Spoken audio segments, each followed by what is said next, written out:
Hi, welcome back to Babes in Bookland, your women's memoir podcast. I'm your host, Alex Franca, and today my friend Jamie is back as we discuss Geena Rocero's Horse Barbie. If you want the extended version of this episode, you can subscribe on Apple Podcasts, or you can purchase the episode individually on Patreon or subscribe monthly on Patreon. This memoir was so fun to read, and I just had such a great time talking to my friend Jamie about it. I hope you guys enjoy.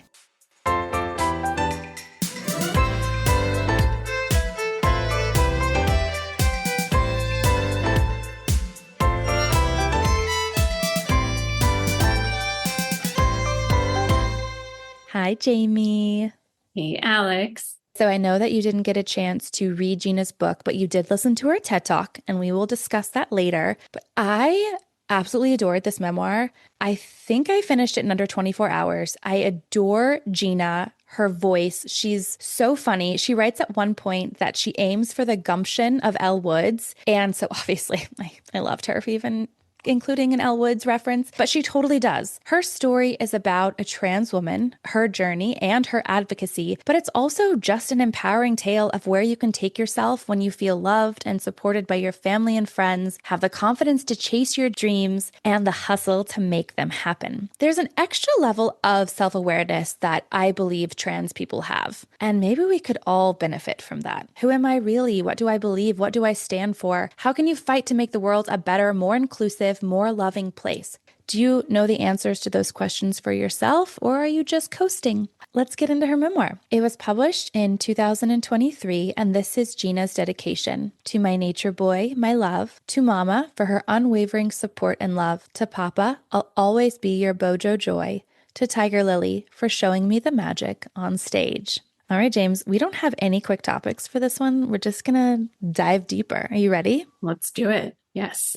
Let's start with Geena's childhood. She grew up in the Philippines, and she likens her home to the home in Parasite, you know, the one where the poor family lives underground. You've seen that movie, right? Yeah. She writes, "In all, there were 6 of us. My mother, my father, my 2 sisters, my brother, and me, living in what was effectively a 9 by 12-foot room, separated from our neighbors by a flimsy plywood wall. Whenever it rained too hard, the house would flood, and we would have to use wooden dining chairs to elevate our beds." Geena, from a very young age, knows that she is a girl. Catholicism is a huge part of her childhood, and she writes, "I learned how to be trans in the Catholic Church," which is a very bold statement for sure. But she explains that even though the Philippines has the correct reputation of being a conservative Catholic country due to centuries of Spanish colonization and rule, quote, "When I was growing up, Catholicism and trans beauty pageants inspired equal fanaticism. Families would go straight from Mass to watching the trans pageants on TV back at home. No one really saw this as a paradox. It was just a part of our unique cultural blend." Now, James, I know that you grew up religious. Like, was there anything growing up that kind of struck you?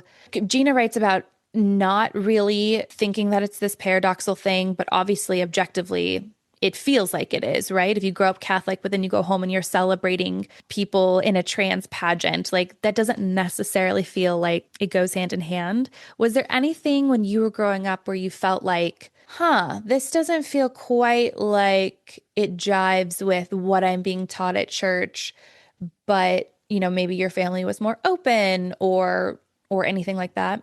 I'm trying to think, because what you're talking about, right, is cognitive dissonance, when you believe one thing and then you're introduced with other information that contradicts that, and you have to kind of decide, do you cling to that thing that you believed originally, or do you choose to move forward with a different train of thought?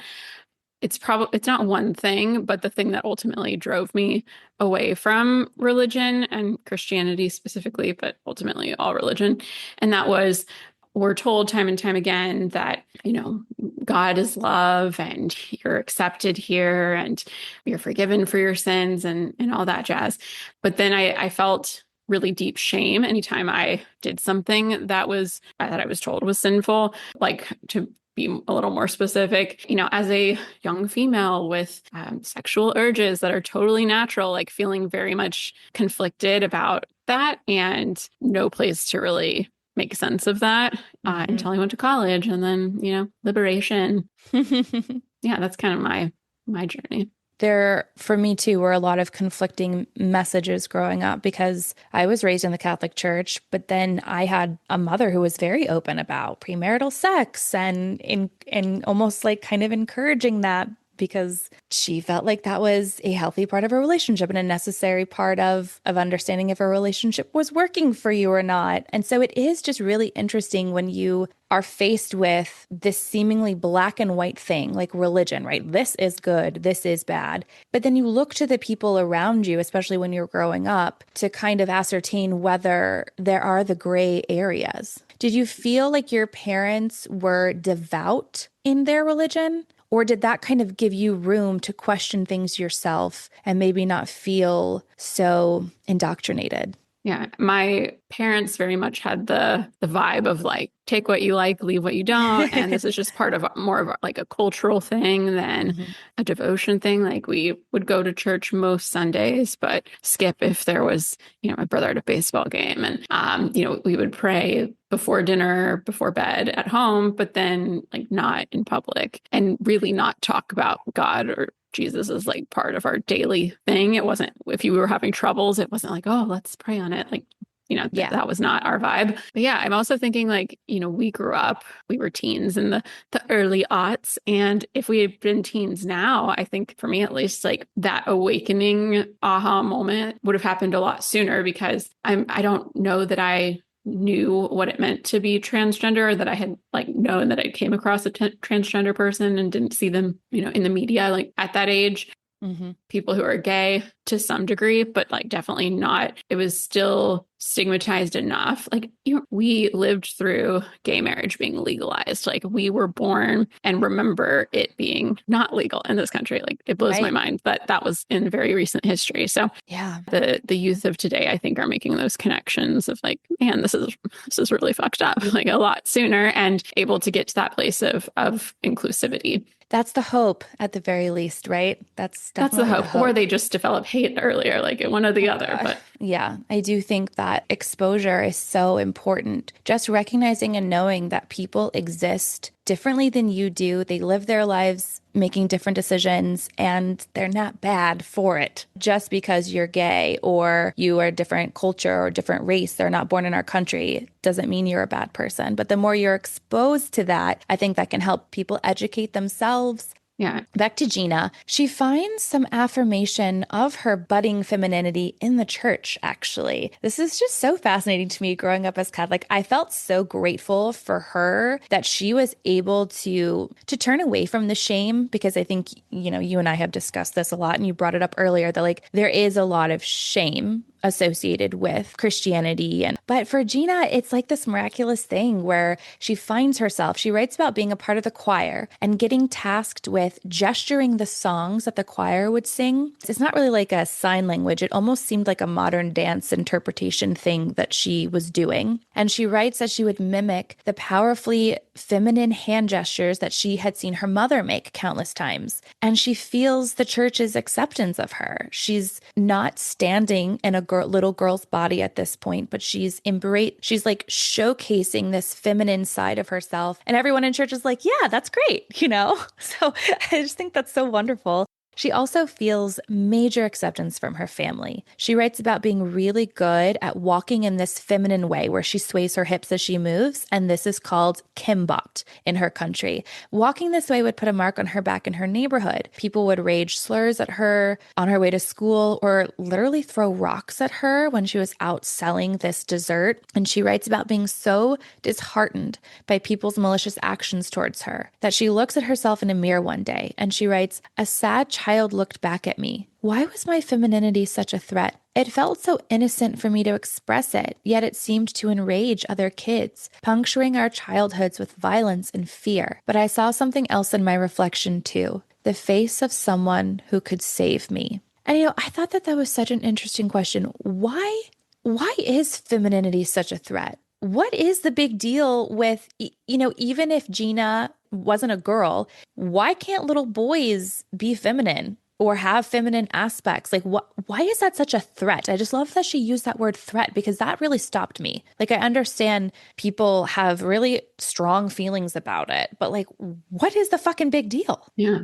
I think it's like a couple of things. Obviously, that's a really huge question, but at its core, I think people are afraid of otherness, right? So Yeah. whatever the status quo is, whatever the position of power is, like we have a tendency as a society to like reinforce that. And if there's anything that is counter to that, then it's seen as bad just automatically, even if it isn't. So lack of critical thinking there. But I think it also, goes back to our human origins, and tribalism is like it's kind of ingrained in us, right? And we couldn't exist in the wilderness on our own. We had to find others and build tribe. And yeah, having a community and having a sense of like familiarity. Again, it's like anything that's other is you view with suspicion. Hopefully now we're advanced enough, well, we are advanced enough that people should be able to check themselves, check that initial knee-jerk reaction and say, you know what, that's my knee-jerk reaction, but I'm going to choose to reframe that suspicion as like curiosity and look at it objectively, because it is. I just love that in general. Reframe your suspicion as curiosity. I think that's such a great way of going through life. Well, thank you. Thank you, Jamie. Last thought on that note is I think there can also, when it's somebody you care about, there can be fear for them, just knowing how our society is. And if you see them expressing difference in ways that you feel that they'll be targeted, like that could fuel a lot of like, oh, let's not do that. Let's be quote unquote normal. But I'm glad to hear that Geena's family was not contributing to that, it sounds like. They really, really weren't. I mean, I think you bring up a really, really good point there. And as a parent, I'm not going to lie. Like, I think part of my instincts would kick in and say, like, don't do that. Don't put the target on your back, especially, in this situation where Geena's mother worked long hours. Her father was at home, but there were many children. Like, she was out and about by herself often, but she does write about this one moment where her dad would just hold her hand and she would kimbot next to him as they walked, and he didn't bring it up and he didn't make her feel ashamed or like it was something that she should stop doing. Frankly, like I know that Geena's experience is not potentially a typical experience for transgendered people. And it like broke my heart to like every time that I thought, oh man, she's so lucky. Oh man, she's so lucky. Like I recognize that so many people out there aren't lucky and truly don't have the support and love that Geena did and does, especially with her mother coming from such a religious background and especially growing up in a country where masculinity in boys was expected. I just think she was really, really lucky and will continue to get into how supportive her family was, because it's a really beautiful situation. And it just reaffirmed to me this idea of how when we love one another and support one another, we really are building a better, happier world for everyone. And again, just getting away from this idea that like there's only so much to go around, or some people have to be put down in order for other people to be brought up. It's like if we could just really shake off those beliefs, that weird hierarchy that has been conditioned in us for decades and centuries, and approach one another with curiosity instead of suspicion.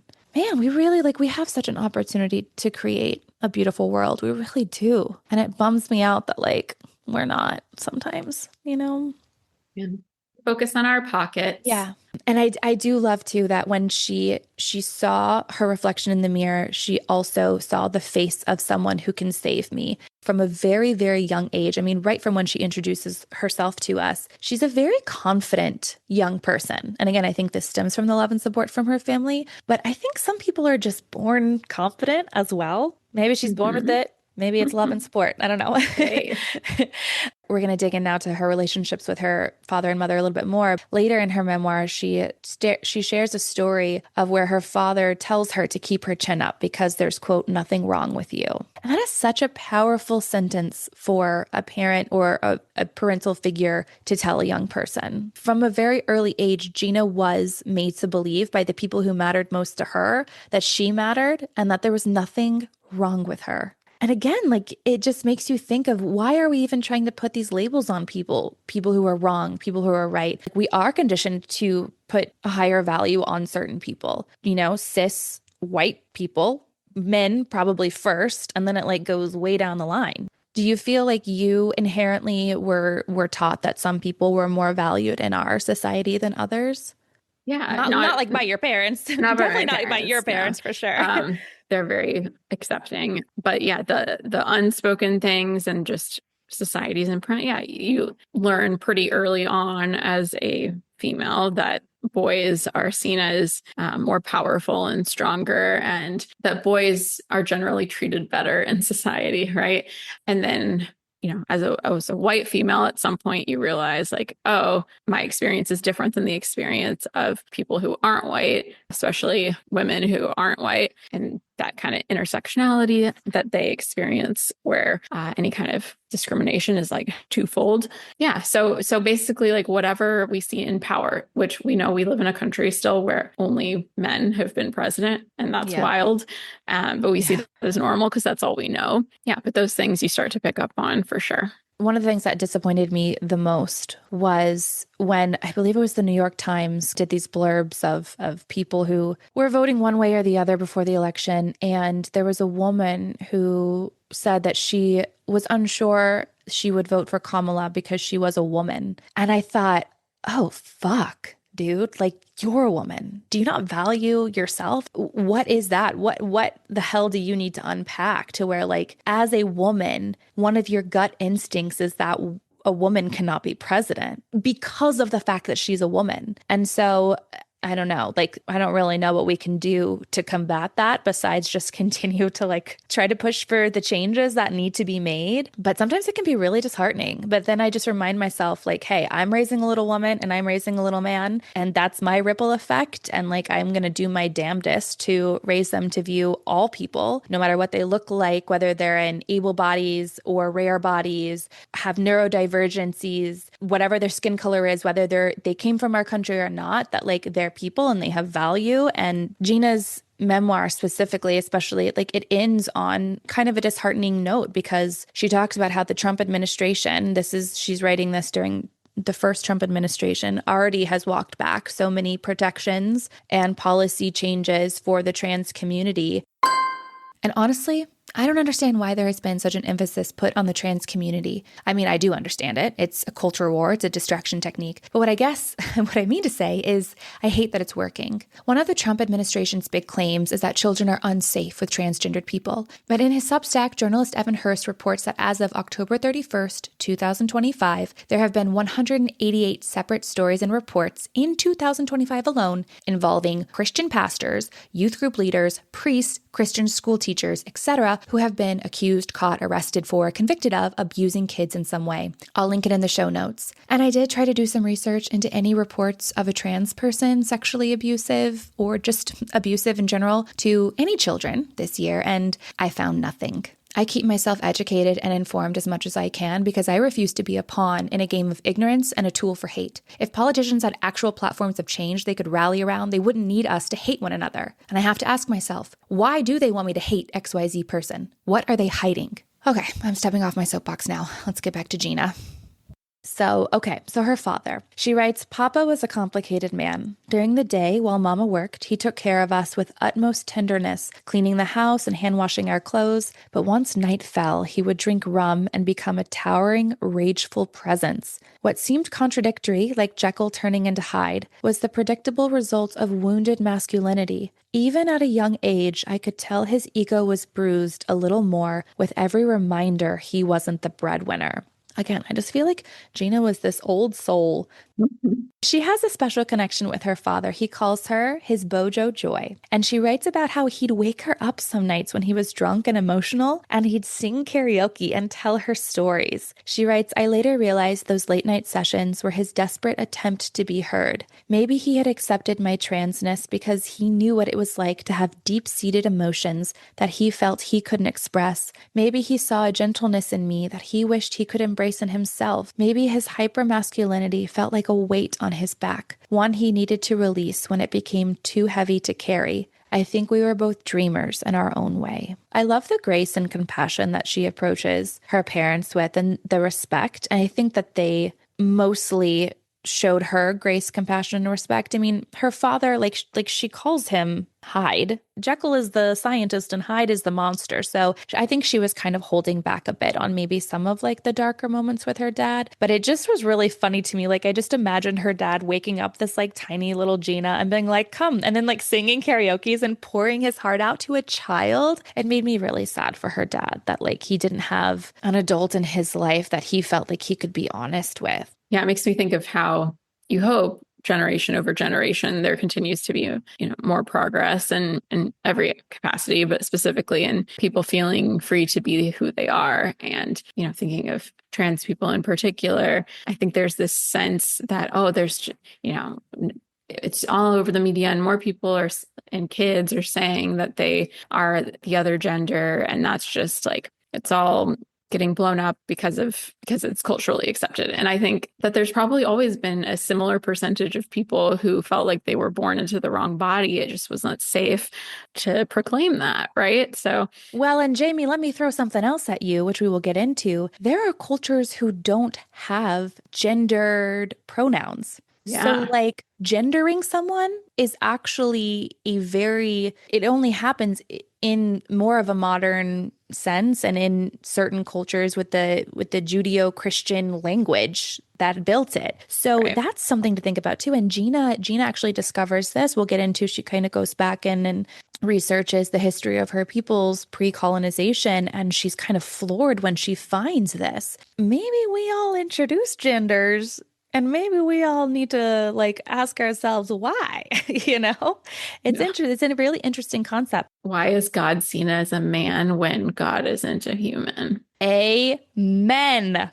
Okay, let's talk about Geena's mother. And you can really feel Geena's love for her mother in the pages of her memoir. I mean, I want to give Geena's mother a big hug. So Geena writes, Mama's love was steady as the sunshine. To me, she was the kind of woman I wanted to become, one who understood that femininity and boldness belonged together. Isn't that such a great line? Femininity Yes. and boldness belong together. Yes. Mama is also a hustler. She works really hard to supplement her teacher's income with a bunch of side gigs. And this will also rub off on Geena in a big way, because Geena is a major hustler, which I already alluded to, and we will get to more of that. She writes, my femininity was so obvious to her, and her approval, though tacit at first, made my family life so much more accepting than it might otherwise have been. Yeah. And Geena will return to the love and support from her mother many times in her memoir. She really recognizes and appreciates the way that her mama's unwavering love and support helped build the wings that Geena would use one day to fly. And she does wonder where she would be if her mother hadn't been so loving and supportive. However,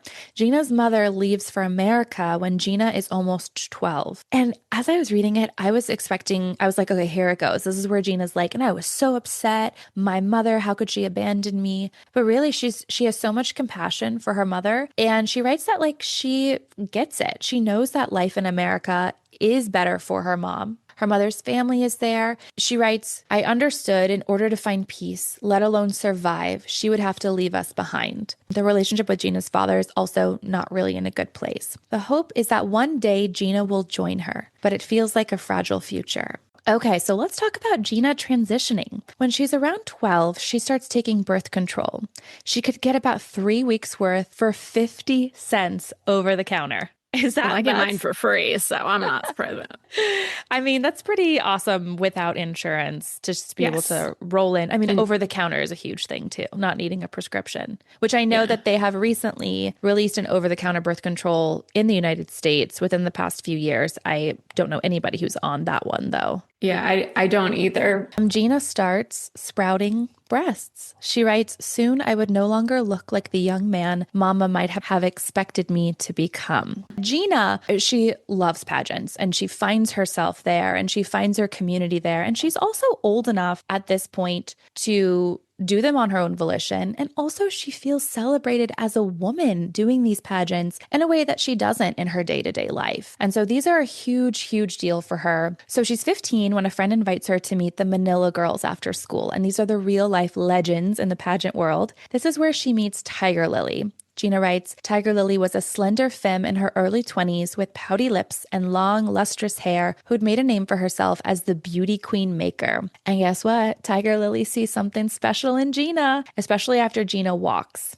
Geena writes, and just like that, she became not only my manager, but also my trans mother, my mentor, and my friend. So as we already know, transgender pageants are a national sport in the Philippines. Geena writes, before colonization, we honored gender fluid identities. And Geena has this beautiful section in her memoir, we talked about it a little bit earlier, where she will later in life dig into her people's history and discover that originally their language didn't have gendered pronouns. She writes, then the Spanish instituted dozens of festivals for Catholic saints. Beauty pageant culture was imported via American colonization in the early 1900s. Put all those influences together, and you've got our vibrant trans beauty pageants, a cultural amalgamation built through centuries of war and conquest. In short, Miss Gay Evangelista wasn't just a pageant, it was a testament to our national spirit. Miss Gay Evangelista. So Geena, is she gay? No, Geena is a trans woman who is attracted to men. So this pageant, even though it was called Miss Gay Evangelista, it was kind of just like open for anyone. Most of the competitors are trans women or femme women, as that's kind of how she... So they were just misusing the word gay.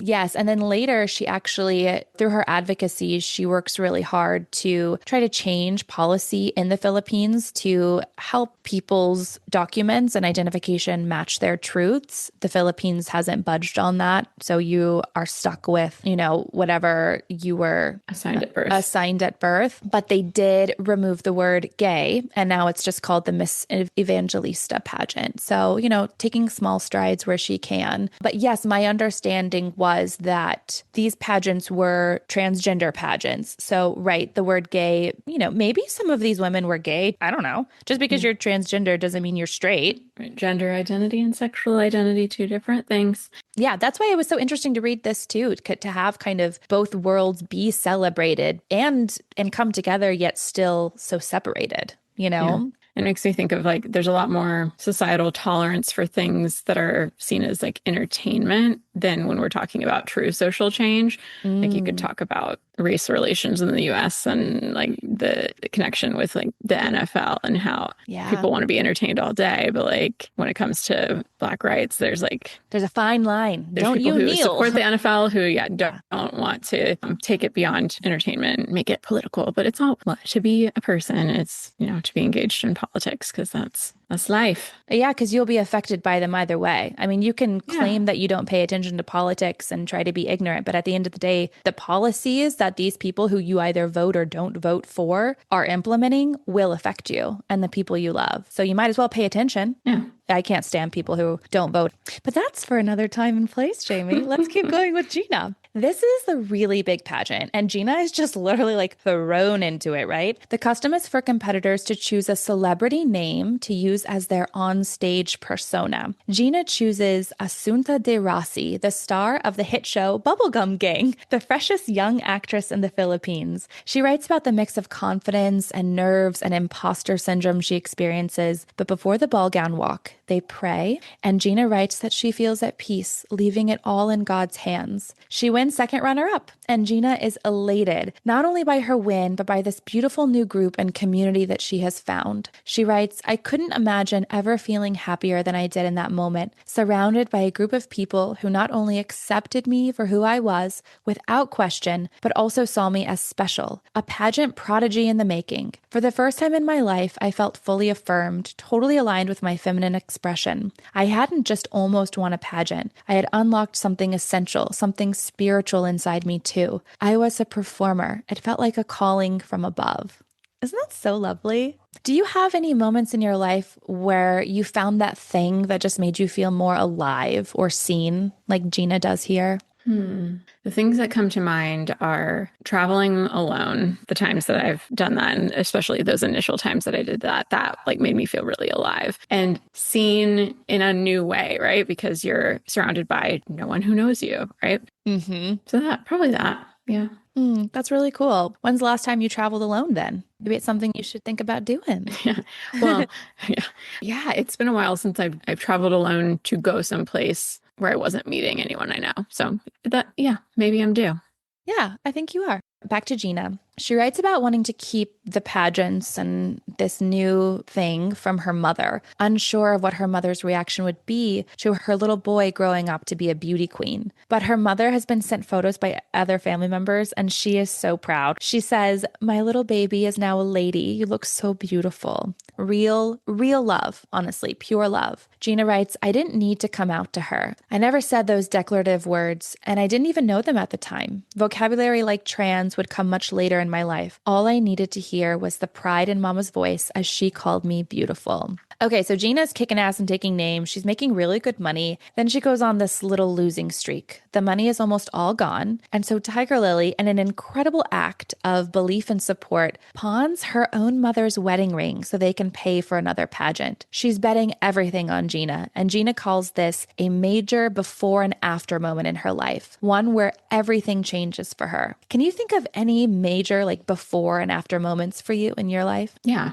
I mean, the ones that stick out are before and after doing Teach for America. That was like a really formative 2 years. I feel like I'm a different person for having been through that experience. And then, like, I hate to say it because we like to forget that it happened, but the COVID pandemic, like there was before and after. And like, I think that is that experience of like lockdown. And yeah, it's really changed a lot in our society and like for me individually. Before and after getting married, all right, like that really changed life. Yeah. What would you say the biggest like formative changes were for you going through Teach for America? Um, they weren't all good, but Yeah, and I think that sometimes that happens. Like you do have these moments in life, and maybe you come out on the other end, maybe less naive or more jaded. I'm not saying that's your experience, but yeah, like, that can be people's experience after yeah, these big yeah. things. Like definitely went into it really idealistic, came out of it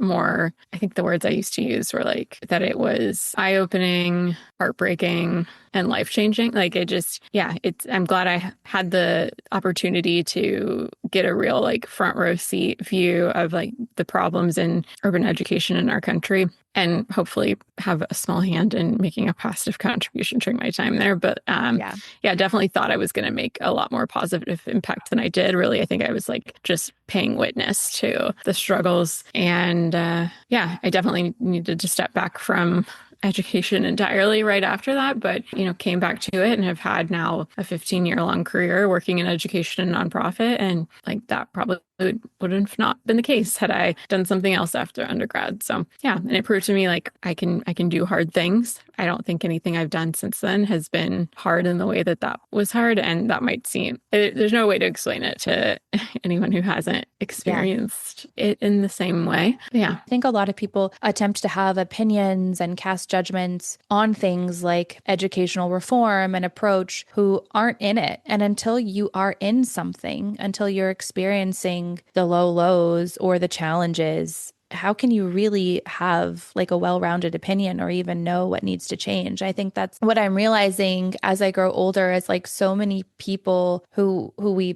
put our faith in to steer this country in a certain direction are coming at these issues and these problems from like way high up on their lofted chairs that they're not down in the ground and understanding like what the real issues are and how to maybe implement real change or that these issues even exist. Sometimes I think it's really easy for people to pretend that they don't. So I always thought that it was really wonderful that you did that. Well, thank you.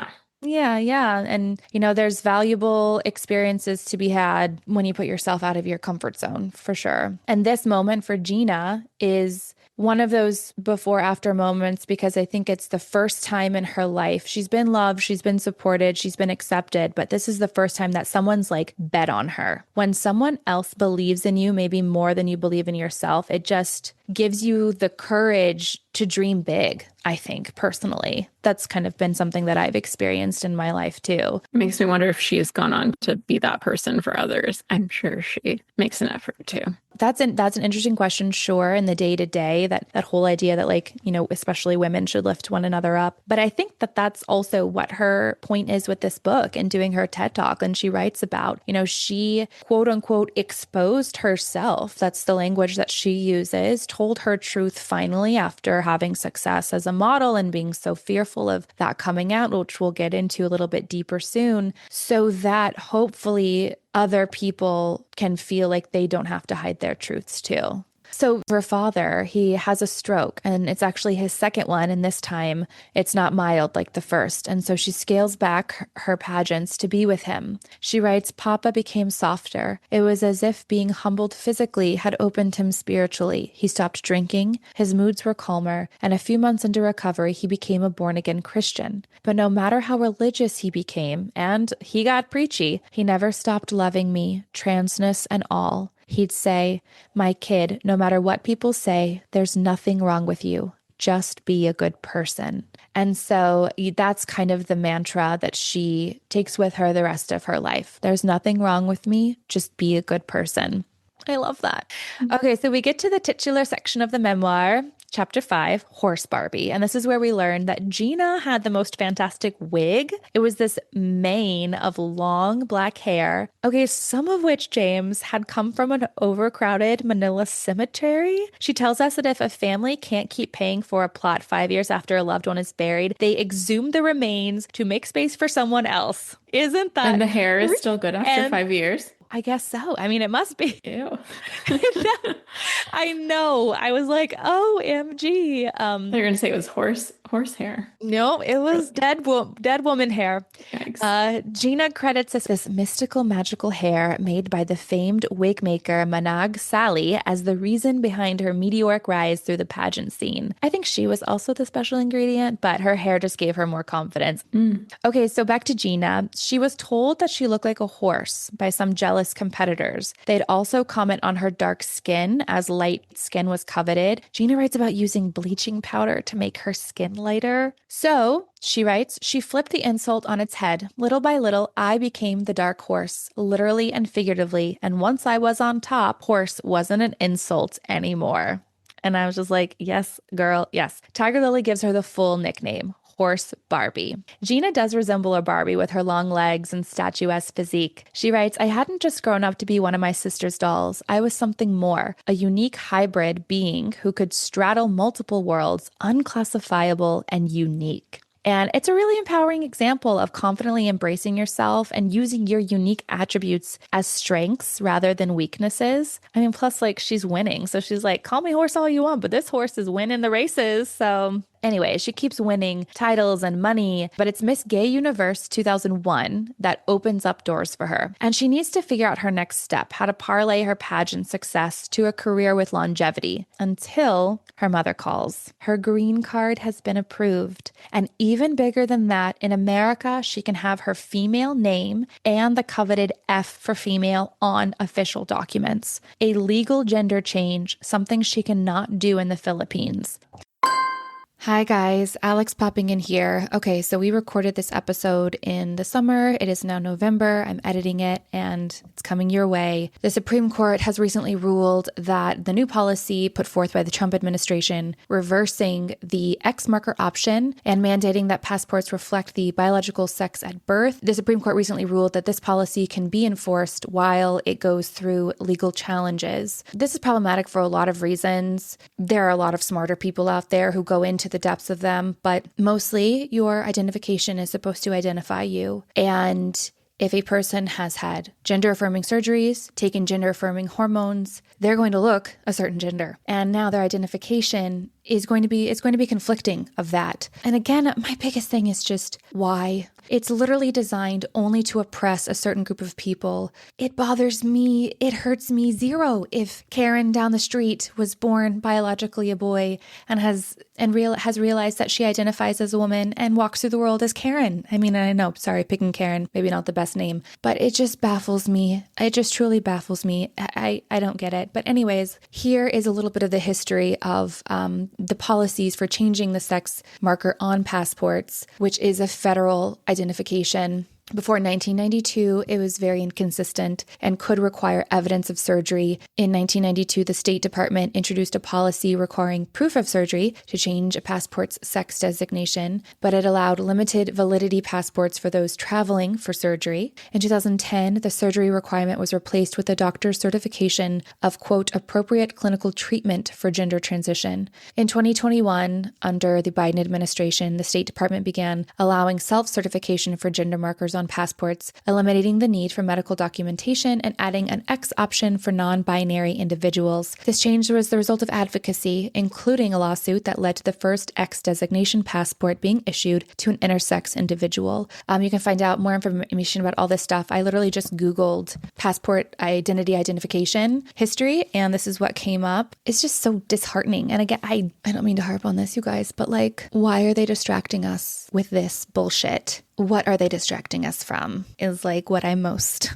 curious about. So anyways, let's get back to this wonderful, joyous episode. I hope you're having a good time listening.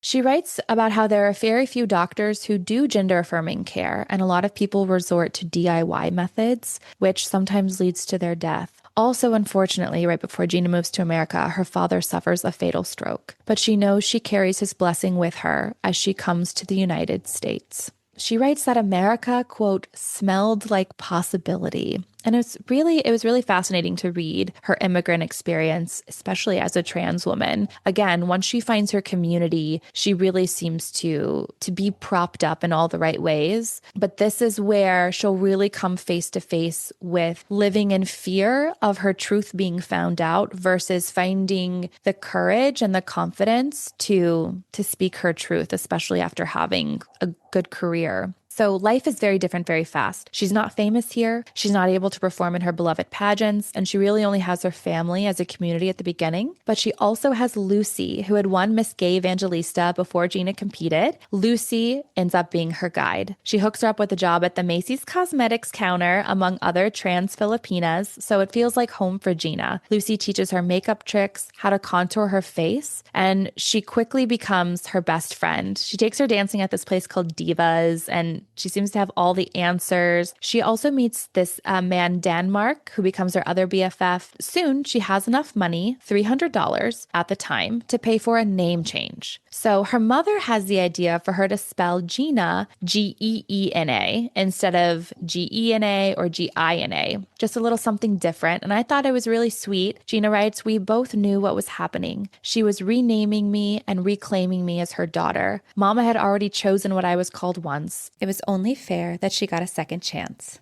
Do you know why you're named Jamie, especially spelled Jaime? Yes, I'm told that the name was inspired by the Van Halen song, Jamie's Crying. Okay. And it's actually a very empowering song. She's crying because a guy treated her bad and she sent him away and she's like upset, but she did the right thing.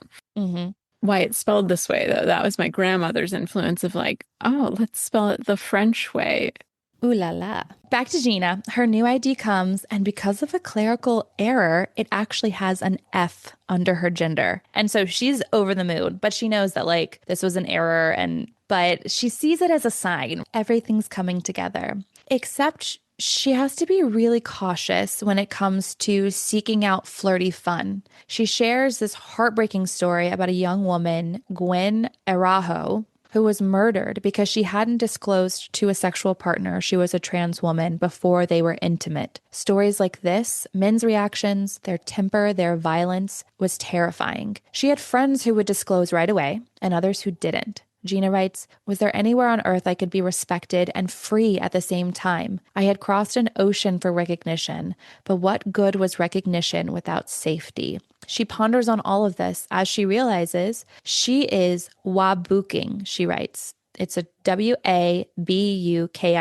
It means unclockable as a trans woman. She writes, to be unclockable was to ascend to the highest levels of affirmation that American society had to offer. But again, men noticing her and thinking she's a hot lady and her feeling safe to go home with them are two very different things. She does seem to find refuge in the nightclub I talked about earlier, Divas, where many cis men find her hot, know her status, and it's a safe environment for her. And she is treated well. I mean, men worshipped her and her friends. She writes, but outside Divas, though, American society sent me the opposite message. Trans women were disgusting. Television was basically transphobic propaganda. She specifically mentions Jerry Springer and Maury Povich shows and how they would parade trans women around like liars in their media circus. She writes, desire in America was a thorny thing. It seemed like people were really honest about what they wanted, only under the cover of darkness.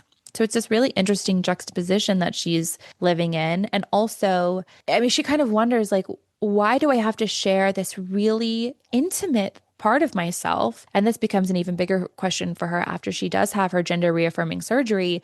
It was so interesting to be put into her shoes for a second because, like, I don't know what I would do in that situation. Like, at what point do you feel like you, I guess, have to say something because you don't know how they're going to react?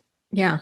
Neither of us have had to navigate that, obviously, but my inclination, like even to this day, would be it is Geena and other trans women's place to decide to disclose when they feel comfortable disclosing. But from a safety perspective, I probably would make a point to do that before I am alone with another person. And like alone in public, fair, right? There's other people around, but I mean like alone in private, right? Because that's when things can go sideways for sure. And she has an incident with a man. They're kind of getting hot and heavy and they're back at his place. And before it goes too far, she tells him and he just like stills. And she writes that like she feels the anger reverberating off of him and he never gets physical and he ends up driving her home, but it's not an amicable situation by any means. And I guess you can sort of understand the partner's point of view too, where it's like that could be shocking news to someone who's looking to get intimate with who, from their understanding, is not a transgendered woman. So it feels like a really tricky situation. And it made me also reflect on this idea that like we all have secrets and to feel like you're forced to share something about yourself before maybe you're ready to, merely because your body doesn't match your truth. Like that just sucks. Yeah. I will say, I think, things are probably I was about to say they're probably as good as they've ever been, but I don't know, with our resurgence of hate in this country, that's probably not true. But from a dating perspective with the online dating apps, like, there's an app for every community. So at the very least, like there's more ways to kind of find your people.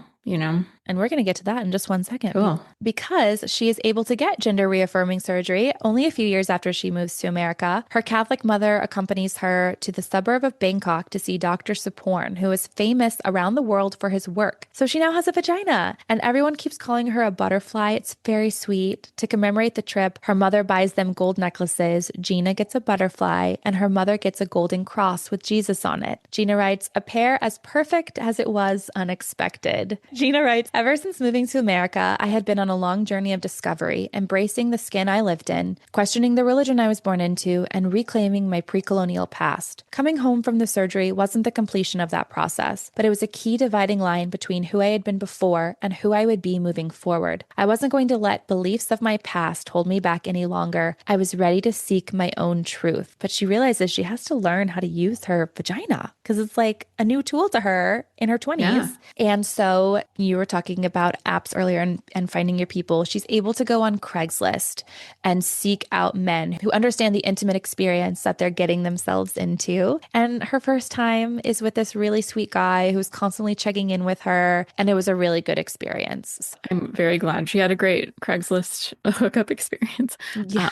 We're not suggesting people take that route today, but I know it feels like maybe at this time too, when the Craigslist stuff was still very like pure as well. But she doesn't really dig into it. But you're right. Like we all know it can go south really fast when you meet anyone who you've been conversing with online, IRL. So again, I'm sure she took all the necessary precautions and steps as we all should these days. But yeah, luckily it was a good experience. So she petitions for a gender marker change and it's officially approved. So no more clerical errors necessary to match her truth. She writes, this was the promise Mama had made me, that if I moved to America, I could be recognized as the woman I truly am. Okay, so that dream, check. What's next? This is her section where she talks about modeling. And oh my God, girl, I think we both really loved watching America's Next Top Model. If you are Hmm. a fan of that show, Gina's memoir is also for you because she really goes into the fascinating life of a model. So Gina wants to move to New York to become a model. And so she does. She's 21 and ready. And I love how she just like has these dreams and she's like, and so I did it. Before this point and all throughout the memoir, Gina writes about finding a lot of inspiration in a woman named Tula. Tula was a well-known model who had been a Bond girl before being outed by a tabloid and professionally ruined. But Gina wants to pursue this dream, and she puts this fear and worry of being outed on the back burner for now. Of course, this girl gets her lucky break within the first week of being in New York. She's hostessing at a nightclub when a photographer gives her his card. And I mean, she's beautiful. This photographer wants to shoot her and she needs pictures. That's like her calling card. So she goes to his apartment and he wants to shoot her barefaced. But she's really concerned about this because she's afraid that, with her naked face, it's not as feminine as she would like it to be. So she actually sneaks some contouring makeup in the bathroom. And she writes that he either didn't seem to notice or he didn't seem to care. And then the pictures are beautiful. She writes, somehow by suspending me in a single moment, Barnaby captured the kaleidoscope perspective, who I used to be, who I wanted to be, and what I feared. There was a deeper trepidation in my eyes, the look of a spy on her first undercover mission, but there was also determination and a hunger to make those images matter. I felt vulnerable and yet powerful, or maybe the power came from my vulnerability. This is the beginning where she kind of starts living this dual life. She has fantastic success as a model, but she's never able to fully enjoy it because she's always afraid of being found out. She has a vagina, yes, but she still has an Adam's apple. She has to be wary of the pitch of her voice. She has to be coy about her past in the Philippines because of her fame there. As we read, we see her unraveling, and it made me so sad that she couldn't just enjoy her success because every step forward out of the shadows and into the spotlight, she felt like she was putting a target on her back. She calls it a high pressure existence. And this is even before social media. I mean, she comments multiple times about how like if social media were around, she would be screwed. There's no way that she could even attempt to do this because people would just share information about her. But at this point, at least she can do it her way, not having to tell her truth before she is ready. She writes, the same country that had given me the freedom of an F marker could also stamp me with a scarlet T. Yeah. So the high pressure existence is getting to her. She writes, I thought if I became successful enough, the fashion world and the media world would accept me when they found out, because by then they would adore me too much to trash me to the press. So she just continues living this double life, keeping the real Geena in the shadows, only visible to a trusted few. And she isn't able to trust many people with herself. She writes, my body was two things at once, a joy and a burden. And I felt like as a woman, that rang really true. Like, I feel like sometimes my body is a joy and a burden. Do you feel that For way ever? sure. Yeah, yeah.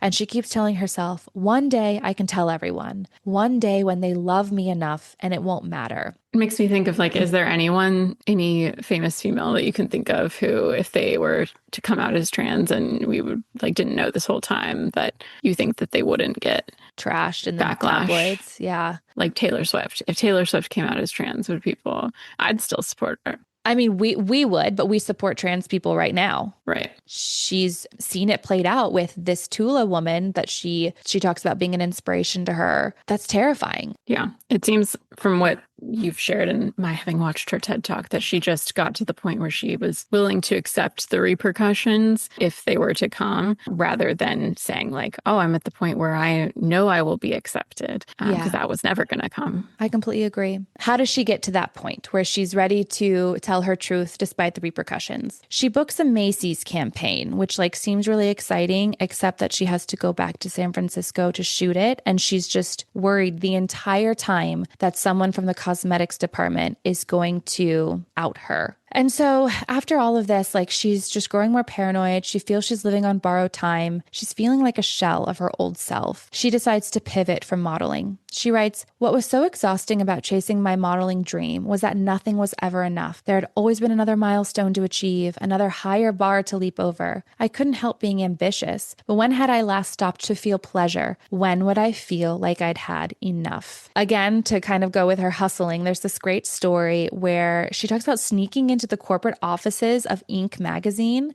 because she knows that she doesn't have anything on her resume that will help her land the type of job that she wants because she does this modeling on her resume. So she literally barges in there hoping to impress someone. And she does. There's this man who's like, you know what? We're an entrepreneurial magazine. And I've literally never had anybody just come in as confidently as you are. So you know what? I'm going to give you a shot. Okay, that's just a movie moment. Also, I kind of wonder if some pretty privilege played in here. You know, she's an objectively beautiful woman, but this is during 2008. So layoffs come with the recession, but she's able to leapfrog this job to another one. She feels a lot of relief in the corporate world, no longer worried about being, quote, found out. And she uses all the advantages she is given, and then some, to educate herself. She ends up at a biodegradable trash bag company, and at work conferences, men would basically hit on her. They'd say, "You look too hot to be at an investment conference." So gross. And I know that you've had to travel for a couple of work conferences. Have you ever had like a sleazy experience like this? Not at a work conference, no. Like at Okay. workplaces, yeah. The one that comes to mind is actually my first real job from age 16 to 18. Worked at as a hostess at a restaurant and didn't really have any experience, but probably only got hired because the manager was creepy and he was just like, "Oh, attractive young female, I'll hire her." But he would just, do things like we were supposed to wear a belt at one point. Like they made us wear a belt. And if you had a belt on, he would be like, pull out your belt and be like, "Oh, you wore your Ugh. belt today." And if you didn't have your belt on, "Oh, you forgot your belt today." And it's just like, don't Ew. touch me. You're like in your 40s and Oh, I'm a God. teenager. Yeah, no, you're so right. Like restaurants were ripe with predatory managers for sure. And you didn't really feel like, first off, you're young. So you don't necessarily feel like you can say anything. It's just like you would just go to your little other friends who work there and you all would just bitch about him. But then his behavior never really had true Yeah. consequences, you know? In hindsight, I Ugh. probably should have told my parents because they would have been like, you're not working there anymore." Yeah. But yeah, Yeah. that. And then I also distinctly remember a server who was, I don't know, in his 30s maybe, who came up to the hostess stand, me and another hostess, and he wanted to like store something in our hostess stand for after work. It was Magnum condoms. Why are you storing your Oh, condoms in our hostess stand? that is weird. That is Not okay. weird. Was that like him trying to like peacock or something? Like, what the Yeah, hell? that's what it had to Ew. be. Ew, ew, ew. Gross.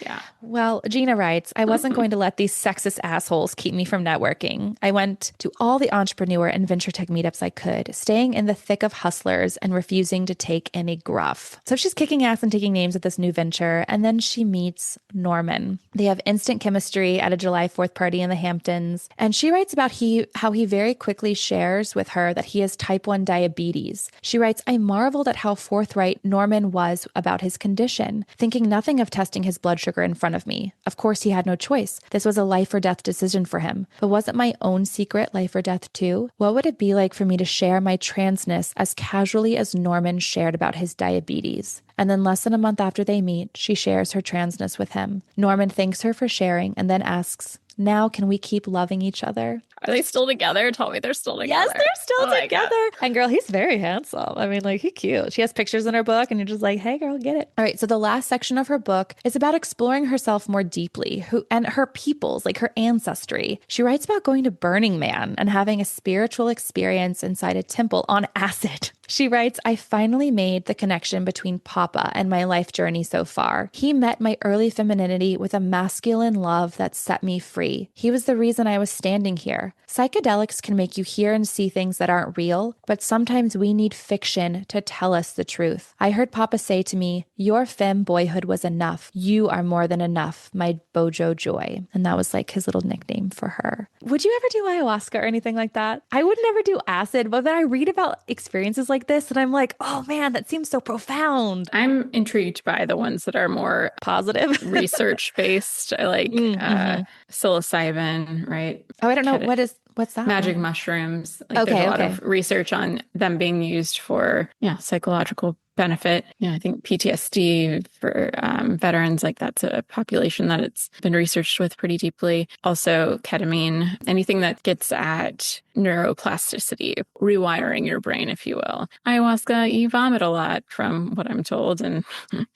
no thanks. And some people have really bad trips, and that sounds scary as hell. Yeah.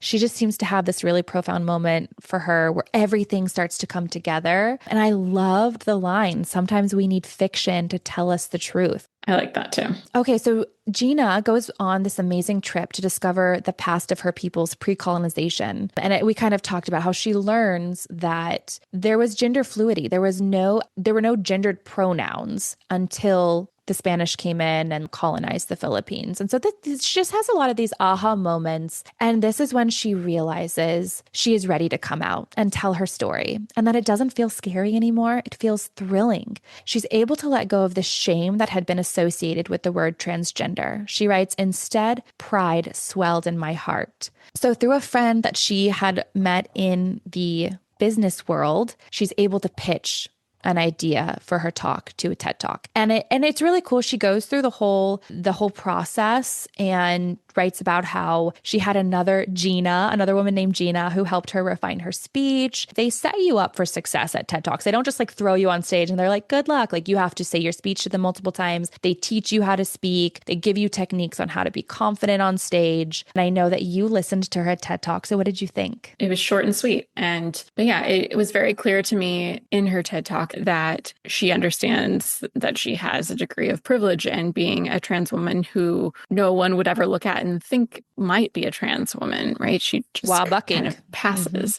or wabucking. That's a new term Yeah. for me. And she could have remained in silence, but got to the point where she realized, like, let me be an example for those who can't or don't feel safe enough to speak up, to say, like, I am here. This is who I am. I'm proud of who I am. It makes me think a little bit about like the PR, public relations kind of thing of like getting ahead of it. But yeah, no, just really doing it because she wanted to share her message and finally felt safe enough to do so. And that she had more to lose by not speaking up. I got the sense that she would feel like she had been a coward if she didn't, like, at that point. You're right. I think it was like a make or break moment for her. And she even writes, I didn't see the word trans as a qualifier or disclaimer anymore. I saw transness as power. So she's viewing her life now from this position of power and coming from a place of being able to shine a light brighter for people. And like she even says in her speech, her aim is to help others live their truth without shame and terror, because she had come to that point herself. And yeah, I thought it was a really powerful speech. Like you said, short and sweet. I still definitely encourage people to read her memoir, because while she tells you her life story, she goes into a lot further detail in her memoir, and you really get there's a professionalism about her TED Talk that, like, her memoir gets a little sassy and it goes deeper into who she is and her thoughts on things. Because yeah, all TED Talks are polished. Like, it's a more polished version of her life in a way that I think her memoir, is less polished, and in that beautiful, messy way that, like, we all want memoirs to be. But it's a great first introduction to Geena if you didn't know who she was. I almost want, like, my grandma to watch it, who is, someone who's older and, like, doesn't really get it. And I think Geena is just so approachable and, as you said, inarguably beautiful, that people who are like, I just don't get, it's like, one, there's nothing to get. It's not about you. Here's her story. But here it is. And it's not a threat to you. It's not a threat to you. I know. I think that right there, like that just stopped me, because it really isn't a threat to any of us. The only threat that exists is to these people who are just trying to live their truth. And it's so sad. Like, I don't know how that got so flipped. Gina's talk goes viral and she feels an outpouring of love. She's invited to the White House. She talks about cracking a joke with Obama, and, like, they snap a picture right at that moment. And she's like, I will cherish that forever. And so she's ready to step into service of something bigger than herself. This was just the first step in advocacy. She co-founds Gender Proud, an organization focused on gender recognition policies. She writes this: imagine trying to get a job as a trans person living in poverty if your ID has the wrong gender marker on it. Imagine getting pulled over by police and having a driver's license that shows someone who doesn't look like you. Imagine trying to travel abroad and not having your passport reflect who you are. And she personally knows the pain and the relief from being able to have your official documents reflect who you really are. She writes that even though the Trump administration undid many of the gains made by the Obama administration, trans people are a global family who can never be erased. Countries can try to suppress us. They can refuse to recognize us, but we are increasingly recognizing the light in ourselves and realizing that we are powerful together. We have tasted too much freedom to ever go back to a life in the shadows. She continues, there is a power in queer people, recognizing and amplifying and documenting what another's voice is, finding happiness among one another and celebrating ourselves. Because no matter how scared you might feel, whether you are a trans kid or a 90-year-old grandma, you have one of the most powerful things a person can wield, a story worth sharing, a story worth living. And that is Geena Rocero's Horse Barbie. I think the thing that her story highlights is like, while a lot did go right for her, it was and still is like a really deep struggle that she experienced. And for people who may think that being trans is, just simply a choice and something that people are not hardwired into and that they're just, socially molded into, it's like I don't think anyone would choose that struggle, right? Mm-hmm. So if you feel compelled enough, if somebody feels compelled enough to take steps to shift themselves into the gender that they believe themselves to be on the inside and to shift their exterior, like try and remember that yeah, and similar to any marginalized group, no one wants to put a target on their back, right? So if they're doing that, it's coming from a place of like, this is what I have to do to be myself and to live, and I can't live if I'm not myself. Amen. Well said, Jamie. I loved her line where she says, you all have one of the most powerful things a person can wield, a story. And that's what I hope to do with this podcast, is just to amplify these women's stories and these women's experiences, because you can have your thoughts and opinions about certain things, but when you come face to face with a story like Geena's and you fall in love with her because she's just such a likable, wonderful person, maybe it changes the way that you think about transness as a whole, because it's not this broad thing anymore. It's a specific person that you can equate with a specific story. And I think that that's really what she's encouraging all of us to do, whether we are trans people or not. We all have stories, we all have truths. And the more that we share those truths, the more that we can connect and recognize where one another comes from. I just loved her memoir, her story, her voice. She's funny and sassy, and she's had an incredible life full of really high highs, but low lows. Her story reflects how important the love and support of family can be. And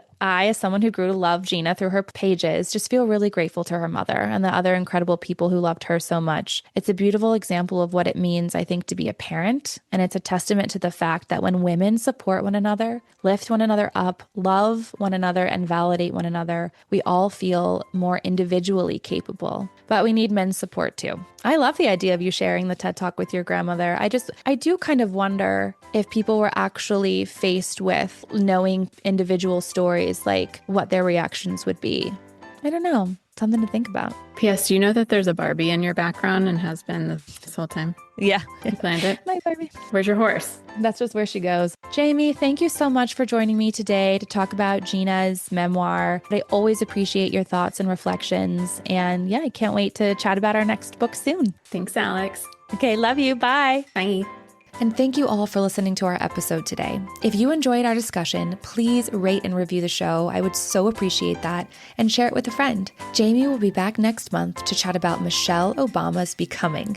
But my friend Priscilla is here next week, and we are talking all about Bethany Joy Lindsay's Dinner for Vampires, life on a cult TV show while also in an actual cult. If you're a fan of hers or One Tree Hill, you are not going to want to miss this one.